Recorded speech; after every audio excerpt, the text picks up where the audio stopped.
안녕하세요. 커먼 와인입니다. 와인 페어링 기본 규칙의 마지막 영상으로 미각에서 느껴지는 와인의 주요 요소들을 중심으로 페어링 기본 공식을 정리하고자 합니다. 와인의 산도, 당도, 타닌, 알코올이 음식에 어떤 요소를 만나야 좋은 시너지를 발휘할 것인지, 반대로 어떤 음식을 만나면 부정적인 효과가 나타날 것인지에 대한 내용이죠.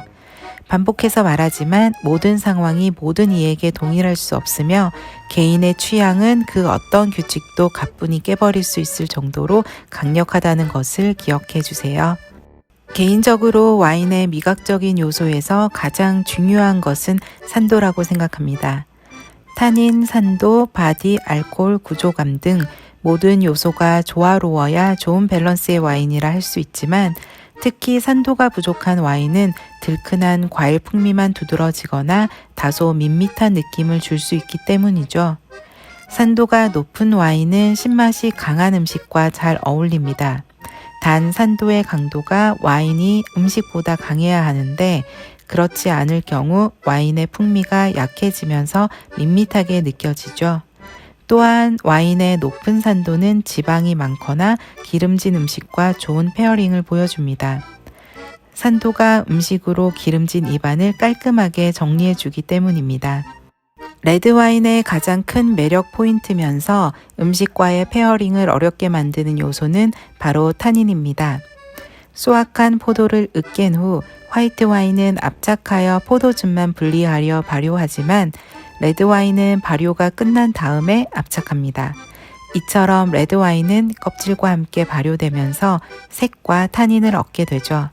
그리고 압착한 포도즙을 숙성하기 위해 오크통을 사용하는데 이렇게 불에 그을린 나무통에서도 타닌을 얻을 수 있습니다.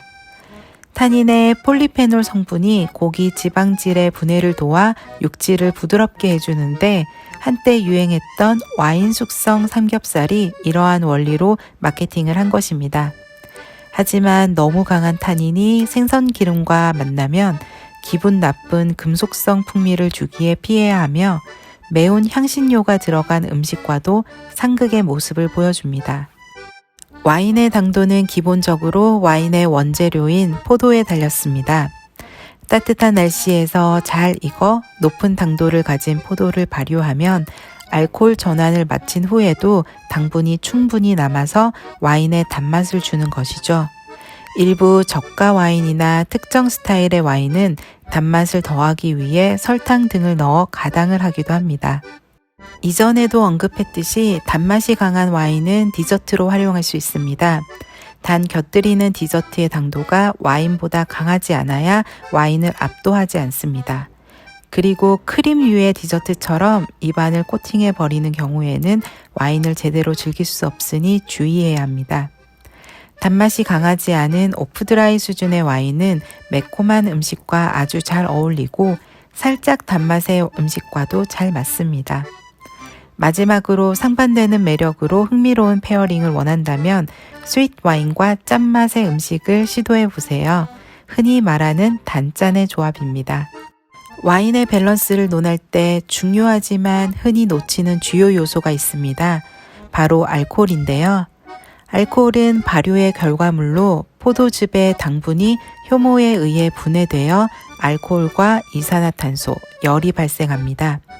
발효 중간 또는 완료 후에 의도적으로 주정을 강화하는 주정 강화 와인을 제외하고 대부분의 와인은 11에서 15% 사이의 알코올 도수를 가집니다.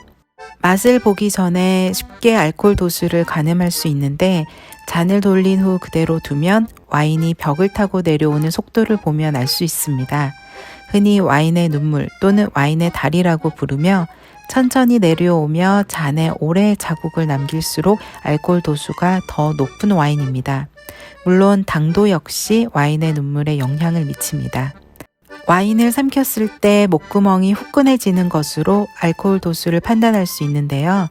혀를 찌릿하게 만들어 산도로 착각하게 하기도 합니다. 보통 알코올이 높은 와인은 기름진 음식과 페어링하거나 디저트와 매칭하여 밸런스를 맞춥니다. 자, 아주 기본적인 와인 페어링 규칙들을 모두 살펴보았습니다. 이런 기본 규칙만 잘 숙지해도 와인 페어링은 그리 어렵지 않습니다. 오늘도 즐거운 와인 생활하세요. 다음에 만나요. 감사합니다.